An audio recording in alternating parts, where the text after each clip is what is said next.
Happy Wednesday, love angels. So, reading my Bible, and this is something I'm going to start doing because I feel that it's blessing me. And like we learned recently with Kurt Carr, because I'm blessed, show me to bless somebody else. Okay, so that being said, I'm reading the Bible, as you guys know, but I'm reading it in chronological order because for some time now, as some may agree with or understand, I've always wanted to read the Bible like from cover to cover, but it's like, okay, where do you start? And I've always been told, start with the four Gospels, then what? And I've never really stayed consistent with it, so this is something that I am pursuing and I'm excited to pursue. So I found a list of the books to read chronologically. So it's the book of Genesis, and right now I'm in the book of Job, and this resource Bible is such a blessing. So I have to share this because I pray that it truly does bless someone out there. Okay.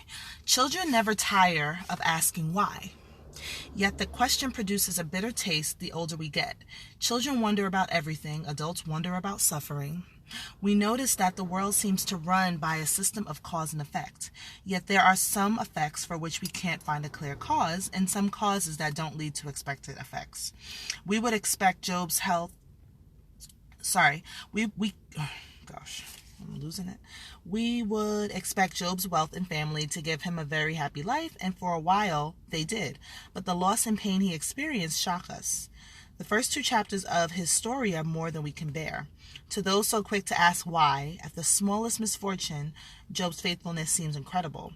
But even Job had something to learn. We can learn with him. Our age of instant everything has caused us to lose the ability to wait. We expect to learn patience instantly, and in our hurry, we miss the contradiction. Of all that we want now, relief from pain is at the top of our list. We want an instant cure for everything, from toothaches to heartbreaks. Although some pains have been cured, we still live in a world where many people suffer. Job was not expecting instant prayers for the intense emotional and physical pain he endured.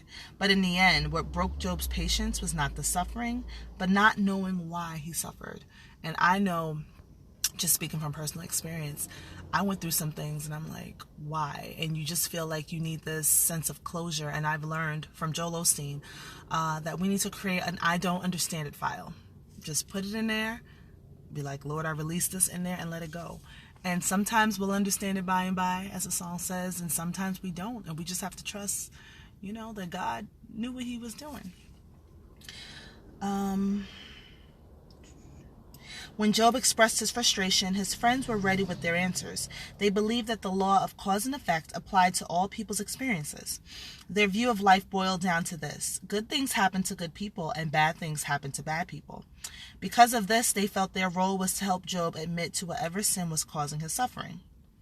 Job actually looked at life almost the same way as his friends. What he couldn't understand was why he was suffering so much when he was sure he had done nothing to deserve such punishment. I'm sure there's some people who can relate. The last friend did offer another explanation for the pain by pointing out that God might be allowing it to purify Job. But this was only partly helpful.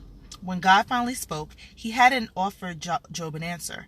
Instead, he drove home the point that it is better to know God than to know answers. I'm going to say that again. It is better to know God than to know answers. Often we suffer consequences for bad decisions and actions.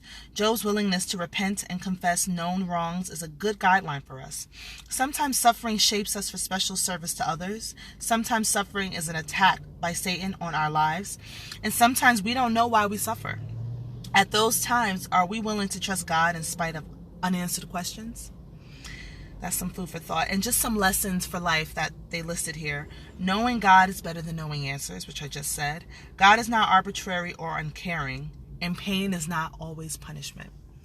So, as I said, I pray that this blessed someone out there as it has blessed me. And I'm going to continue to share the word because as I'm being blessed, I want to make sure I'm a blessing as well. So I hope you all have an amazingly blessed day. I know I've been using that word a lot, but hey, blessings on blessings on blessings. All right, I'll talk to you guys later.